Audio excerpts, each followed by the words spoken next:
Hello, this is the RPG Crawler, and welcome to another Indie Game Friday, where each week I take a look at a different independent role-playing game. This week I'm going to take a look at a retro dungeon crawler with a post-apocalyptic styling, Aeon of Sands, or more properly, Aeon of Sands: The Trail. Developed and published by 2Bits Kid, it was released on Steam on December 4th, 2018. Aeon of Sands is a first-person, grid-based, party-based, real-time RPG with definite inspiration from the old Eye of the Beholder series, but in a setting that seems more inspired by Wasteland. Humans live in domed cities surrounded by wastelands full of raiders, nomads, mutants, and robots.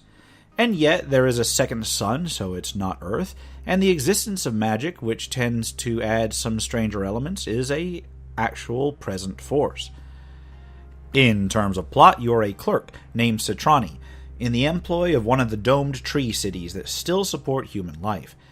He is selected to go out into the desert and track down what happened to a missing trade caravan, although it quickly becomes clear that no one really expects him to return. And so, after a rather involved tutorial dungeon, Citrani is sent out, possibly with a guard to accompany him. Gameplay in Aeon of Sands takes three forms. Story elements are conducted via text under images, occasionally with a choose-your-own-adventure style option. This does seem to be some consequence in the option you choose, although I haven't had the opportunity to really evaluate the depth of each choice. Possessing certain items and characters does seem to offer different choices in these scenarios, however. There's an overworld map consisting of encounter nodes connected by paths. As you explore the wilderness, you are given the choice between trails that connect the node that you're at to those nearby.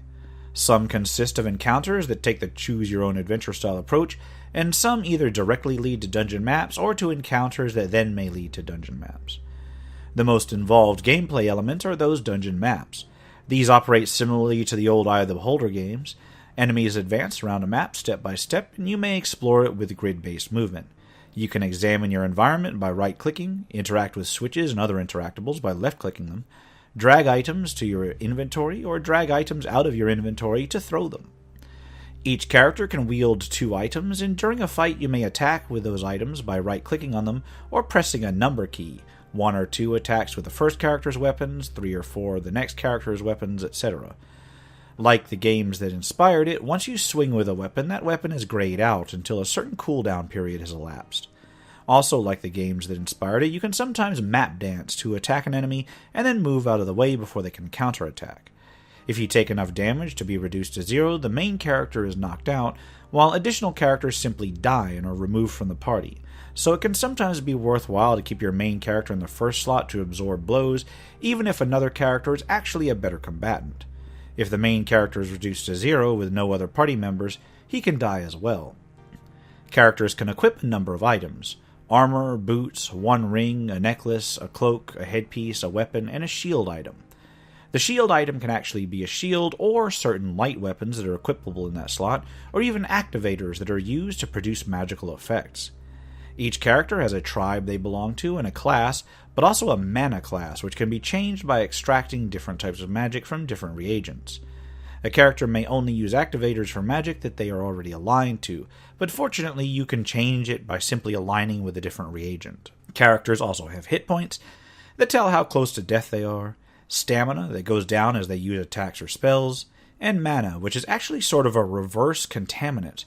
Instead of expending mana, as characters cast spells, their mana increases, and when it reaches the maximum, they start taking damage against their health. Mana does decrease over time or by using certain aligned reagents. Each character also has 3 main abilities: strength that governs melee damage and crits, agility that governs range damage, and intelligence that affects casting. Secondary traits include accuracy, which governs how a character may hit with ranged weapons, concentration that affects the mana contamination normal spells grant, focus that does something similar for Auron type of magic, Sovereign, which is the physical melee damage rating. Characters can also have something called physical protection that reduces physical damage taken. These traits and stats are affected by your equipment loadout, and it seems that traits may also increase via use, so if you want to become better at melee, hit things in melee. All in all, if you're used to the old Eye of the Beholder style dungeon crawlers, this one is easy enough to pick up in terms of maneuvering through the maze.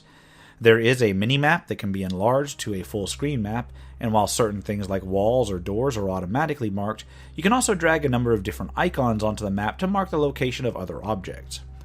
As the dungeons become more complex, this can be absolutely critical in terms of determining how to proceed. You can also make notes upon the map at certain cells in case you need to keep track of things. As far as dungeon crawlers go, this one is pretty decent for what it is. It certainly plays like one of the old retro dungeon crawlers of yesteryear, and some of the dungeons within it can be quite fiendish as you get into the game. Of course, if you don't like that style of RPG, then this one is not going to convert you in any way, shape, or form.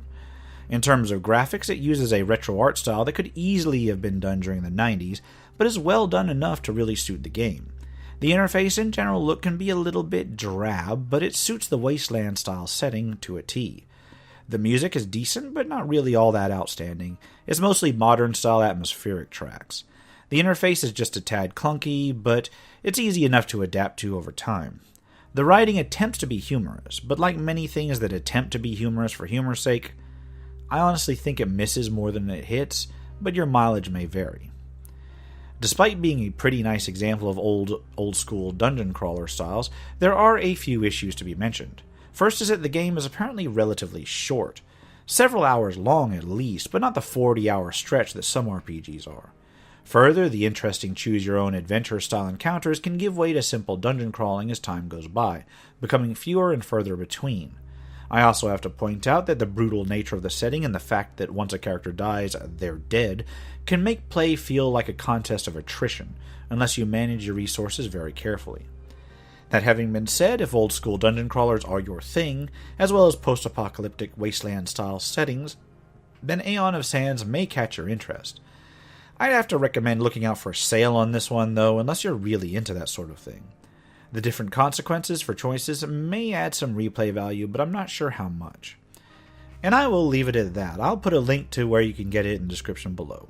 This has been the RPG Crawler with Indie Game Friday, Aeon of Sands. If you like what you've seen, remember to leave a like, comment if you got any feedback, and subscribe for more RPG content, both tabletop and computer.